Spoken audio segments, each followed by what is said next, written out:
सल्लल्लाहु अलैहि व आलिहि वसल्लम।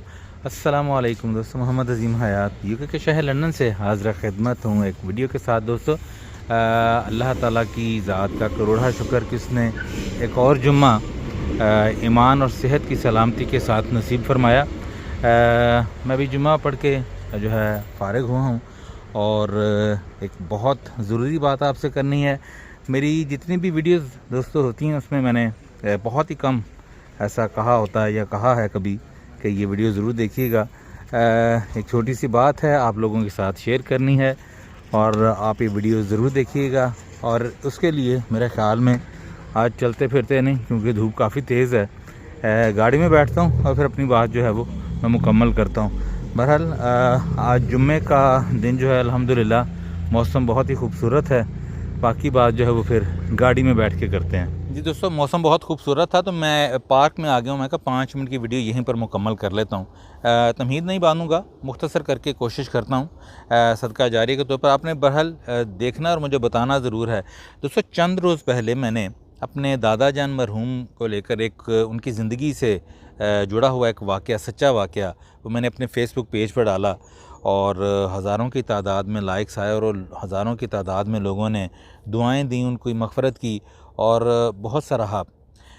एक भाई दोस्तों, उन हज़ारों में से एक भाई ने परसों मुझे मैसेज किया और मैसेज वो ये था, अगर ये मैसेज उन्होंने मुझे टेलीफ़ोन पर पर्सनल तौर पर किया होता या मेरे इनबॉक्स में किया होता तो शायद मैं आज ये वीडियो ओपनली ना बना रहा होता। लेकिन चूँकि उन्होंने ये कमेंट सेक्शन में ओपनली किया सारी दुनिया के सामने, और ना ही मैंने उनको ब्लॉक किया ना ही उनके मैसेजेस को डिलीट किया, तो मैंने सोचा कि मैं ये पैगाम भी फिर ओपनली ही दूंगा।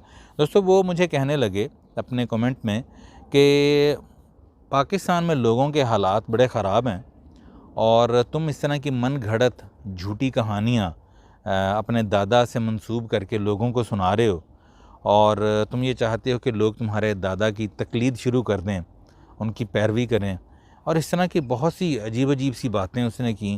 मैं दोस्तों बड़ा हैरान था। मैंने कहा यार ये शख्स क्या कहना चाह रहा है। मैंने उनको बड़े अदब के दायरे में रहते हुए मैंने कहा भाई बात ये है कि आप मेरी अगर तहरीर पढ़ें तो मुझे नहीं लगता कि मैंने उसमें एक दफ़ा भी ये कहा है कि मेरे दादा की तकलीद करें। और दूसरी बात यह है कि मेरे दादा जान से मुतल्लिक मैं मन घड़त झूठी कहानी क्यों सुनाऊँगा, जबकि वो उनकी ज़िंदगी का एक सच्चा वाक़या हुआ और हमें मुतअद्दिद बार वो सुना चुके हैं और एक अच्छा पैगाम है रिज़्क़ हलाल से मुतल्लिक। अगर आप वो पढ़ सकें तो अगर आपको चांस मिले तो पढ़ लीजिएगा, मैं आपको बता रहा हूँ। बहरहाल मैसेजेस काफ़ी लंबे हुए, काफ़ी देर तक होते रहे। उसमें उसने बहुत सी उस शख्स ने बातें की। मैंने यहाँ तक उनको कहा कि भाई आप मेरी ज़ात को लेकर जो मर्ज़ी कह लें, मैं मतलब माइंड नहीं करूँगा खुले दिल से, लेकिन खुदारा एक शख्स वफ़ात पा चुके हैं, मेरे दादा जान हैं और मेरे ख़्याल में आपके वालिदैन ने भी आपकी तरबियत ऐसी नहीं की होगी। दादा जान को लेकर इस तरह की बातें मत करें। फिर मुझे एक बेतुकी सी बात वो कहने लगे कि अपना नाम बताओ। मैंने कहा भाई आपने नाम अगर मेरी तहरीर पढ़ी है तो इसके आखिर में मैं हमेशा नाम लिखता हूँ अपना। वो मुझे कहने लगे अच्छा अब तुम मुझे इस बहाने तुम चाह रहे हो कि मैं तुम्हारी तहरीर पूरी पढ़ूँ और तुम्हारा नाम वहाँ से ढूंढूं तो तुम्हारी खुशफहमी मैं दूर कर दूं कि मैंने तो वो तहरीर पढ़ी नहीं है, मैंने तो तस्वीर देख के जो है ये किया, और अगर तुम्हारी खुशफहमी है कि मैंने ये तहरीर पढ़ के अपना वक्त ज़ाया किया है तो वो तुम्हारी खुशफहमी है, तुम्हारी खाम ख्याली है।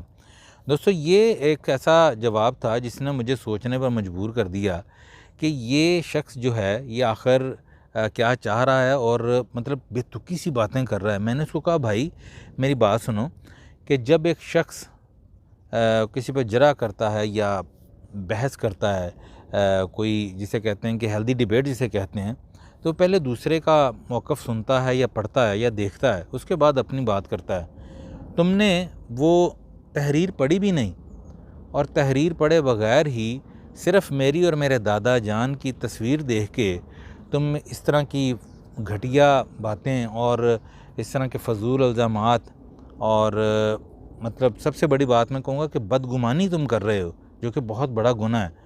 तो मतलब ये इसका क्या फ़ायदा है। मतलब मेरी तो ज़हन, मैंने तो फिर उसको ये एंड में कहा कि यार मैंने तो तुम्हारे साथ जो बातें की मुझे ये लग रहा अब कि मैंने अपना वक्त ज़ाया किया कि तुमने तहरीर तक नहीं पढ़ी और तुम इस तरह के फ़ज़ूल इल्ज़ामात और तुम बदगुमानी कर रहे हो। थोड़ी देर बाद दोस्तों उसका मैसेज आया, सॉरी अज़ीम साहब, और सॉरी अजीम साहब के बाद एक और मैसेज आया, कहने लगा कि कभी कभी मेरा बहस करने को दिल करता है और फिर मैं इस तरह जो है ना बहस कर लिया करता हूँ। मैंने दोस्तों उसके बाद उनको जवाब कोई नहीं दिया। जवाब इसलिए नहीं दिया, मैंने सोचा था कि वीडियो बनाकर मैं दूंगा कि भाई पहली बात तो यह है, बदगुमानी बहुत बड़ा गुनाह है। किसी के ऊपर इल्ज़ाम लगाना, तहमत लगाना, और स्पेशली उस वक्त जब कि आपने दूसरे का मौक़िफ़ भी नहीं सुना, ना आपने वो तहरीर पढ़ी, और आपने मेरा वक्त भी ज़ाया किया। मेरे ख़्याल में को पौना घंटा मैं आपके साथ मैसेजेस करता रहा, ये समझाने की कोशिश करता रहा कि भाई ये मन घड़त नहीं है, भाई ये झूठ नहीं है।